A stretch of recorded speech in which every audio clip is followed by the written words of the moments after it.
જેને ખાડો ખાઈ દો તે જ ફસાયા છે. એટલે રાજકોટ મહાનગરપાલિકાની ડ્રેનેજ લાઇનનું જે ટ્રક છે એ આ મોટા ખાડામાં ફસાયો. જે કામ જે રીતે થવું જોઈએ એ રીતે નથી થયું વાસ્તવિકતા છે. રાજકોટ મહાનગરપાલિકાના નવનિયુક્ત મેયર અને સ્ટેન્ડિંગ કમિટી ના ચેરમેનો એ માત્ર ને માત્ર રીલ્સો અને ફોટો સેશનમાં વ્યસ્ત છે. માટે એમને જે કોઈ કન્સર્ન પાર્ટી છે જેમણે આ કામ કર્યું છે એમને નોટિસ આપીને પેનલ્ટી કરવા માટેનું જણાવી દીધું.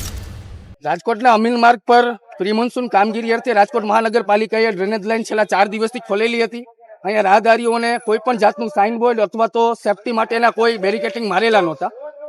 જેને ખાડો ખાઈ દો તે જ ફસાયા છે. એટલે રાજકોટ મહાનગરપાલિકાની ડ્રેનેજ લાઇનનું જે ટ્રક છે એ આ મોટા ખાડામાં ફસાયો. જો કોઈ રાહદારી કે અથવા કોઈ વાહન ચાલક આમાં અકસ્માતે કોઈ ગંભીર ઈજા થાય તો તેનો જવાબદાર કોણ? અને ભૂતકાળમાં રાજકોટમાં થયેલું છે. આ માત્ર પ્રશ્ન અમીન માર્ગ પૂરતો નથી. સમગ્ર રાજકોટમાં પ્રી મોન્સૂન કામગીરીના નામે ચારે બાજુ ગટરો ખોલેલી છે. આ ગટરો ખોલે એમાં કોઈ પ્રશ્ન ન હોય, પરંતુ તાત્કાલિકપણે ફરીથી એનું પેચિંગ વર્ક કરી અને રોડ રસ્તા સામાન્ય રીતના રાહદારીઓ ચાલી શકે, કોઈ વાહન ચાલકોને પ્રશ્નો ન ઉદ્ભવે એની જવાબદારી તંત્રની હોય છે. પરંતુ રાજકોટ મહાનગરપાલિકાના નવનિયુક્ત મેયર અને સ્ટેન્ડિંગ કમિટી ના ચેરમેનો એ માત્ર ને માત્ર રીલ્સો અને ફોટો સેશનમાં વ્યસ્ત છે. ભાજપના તમામ કોર્પોરેટરે પ્રી મોન્સૂન કામગીરી નિહાળવાના ચારે બાજુ ફોટાઓ પોતાના સોશિયલ મીડિયામાં મૂક્યા છે, પરંતુ હકીકતે રાજકોટમાં ચારે બાજુ ગટર લાઈનો ખુલ્લી છે. રાહદારીઓના જીવ જોખમ ઉપર છે. ટ્રાફિક ચક્કાજામ થાય છે. અહીંયા અમીન માર્ગે છેલ્લા 5 દિવસથી ડ્રેનેજ લાઈન છે. માત્ર 2 ફૂટના ડ્રેનેજ લાઈનની અંદર 5 દિવસ કઈ રીતના થાય? તો મેયરશ્રી ફિલ્ડ ઉપર ઉતરે. વિપક્ષ તરીકે અમે મહાનગરપાલિકાના ભાજપના નેતાઓને ચેતવણી આપીએ છીએ કે ગયા વર્ષ જેવી રાજકોટવાસીઓને રોડ રસ્તા અને ખાડાઓ બાબતે હાલાકી પડશે, અમે ફરીથી આંદોલન કરશું અને રસ્તા પર ઉતરશું. રાજકોટના લોકો કરોડો રૂપિયાનો ટેક્સ ભરે છે, પણ માત્ર એક નેતાઓની રીલ્સો જોવા માટે નથી કરતા. ખરેખર ગ્રાઉન્ડ ઉપર કામગીરી અર્થે એમને નાની મોટી અપેક્ષાઓ હોય છે.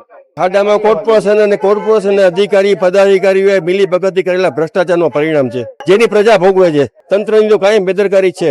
લોકો ઘણા વાર મુશ્કેલી ભોગવી રહ્યા છે, પણ પ્રજા સહન કરે છે અને ફરિયાદ કરે છે. પ્રજાનું કંઈ આવતું નથી. આના કરતા વધારે પરિસ્થિતિ ખરાબ થવાની છે. સોશિયલ મીડિયાના માધ્યમથી મારા ધ્યાનમાં ઘટના 1.5 કલાક પહેલા આવી છે. મેં તુરંત જ એમના કન્સર્ન અધિકારીને રૂબરૂ બોલાવ્યા હતા. એમનું કહેવાનું એમ હતું કે 1.5 દિવસ પહેલા ત્યાં નળની લાઈન લીકેજ હતી, એટલે ચરેડો બુયરો તો કાચો છે, એના ઉપર બીજું કંઈ કર્યું નહોતું, માટે આ ઘટના ઘટી છે. પરંતુ જે કામ જે રીતે થવું જોઈએ એ રીતે નથી થયું વાસ્તવિકતા છે. માટે એમને જે કોઈ કન્સર્ન પાર્ટી છે જેમણે આ કામ કર્યું છે એમને નોટિસ આપીને પેનલ્ટી કરવા માટેનું જણાવી દીધું છે. જ્યાં નજર સામે આવે છે બધા જ ચકાસણી કરવાના હોય જ છે. આદેશનો કોઈ વિષય જ નથી. આ તો એક રૂટીન પોતપોતાની ફરજની વાત છે. અને તેમ છતાં પ્રી મોન્સૂનની કામગીરી માટે ઘણા બધા પગલાં લઈ રહ્યા છીએ. કારણ કે હું વ્યક્તિગત એવું માનું છું કે ક્યાં પાણી ભરાય છે આપણને ખ્યાલ જ છે.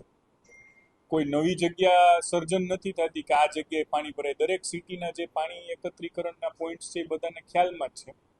એટલે એ બધા જ પોઈન્ટ્સની ઉપર વ્યવસ્થિત આ વખતે વરસાદ ચાલુ હોય ત્યારે 2 માણસો 3 માણસોની ડ્યુટી મૂકવાના છીએ. અને ટૂંક સમયમાં આપને એનું લિસ્ટ પણ મળી જશે કે કઈ કઈ જગ્યાએ કોર્પોરેશનની પાસે જે ડેટા છે એમાં પાણી ભરાય છે, અને એના ઉપર ચાલુ વરસાદે માણસોને મૂકવામાં આવશે. જે એન્જિનિયરની જવાબદારી છે ચાલુ વરસાદે રાઉન્ડ ધ ક્લોક એનું મોનિટરિંગ કરશે અને પદાધિકારીઓ પણ મોનિટરિંગ કરશે. 2 દિવસ પહેલા અમે ડ્રાઈવ લીધી ત્યારે પણ બહુ ક્લિયર કીધું હતું કે 70% જેવું સફાઈનું કામ થયું છે, એટલા માટે કે કોર્પોરેશનના તંત્ર દ્વારા 15મી જૂનની ડેડલાઇન સેટ કરવામાં આવી છે કે ત્યાં સુધીમાં બધી પ્રી મોન્સૂન કાર્યવાહી થઈ જશે. પરંતુ આ વખતે તો હવે શક્ય નથી, પણ આવતા વર્ષથી 20મી મેની ડેડલાઇન સેટ કરવાનો આદેશ પણ આપી દીધો છે. અને 20મી મે પહેલાં સંપૂર્ણ બધી સફાઈ થઈ જાય કીધું છે. ને જેટલું બાકી છે યુદ્ધના ધોરણે આ લોકોએ કરવાનું જ છે. તમારા ધ્યાનમાં પણ જે વસ્તુ આવે અમારા ધ્યાન ઉપર મૂકજો, એટલે એ પણ થશે.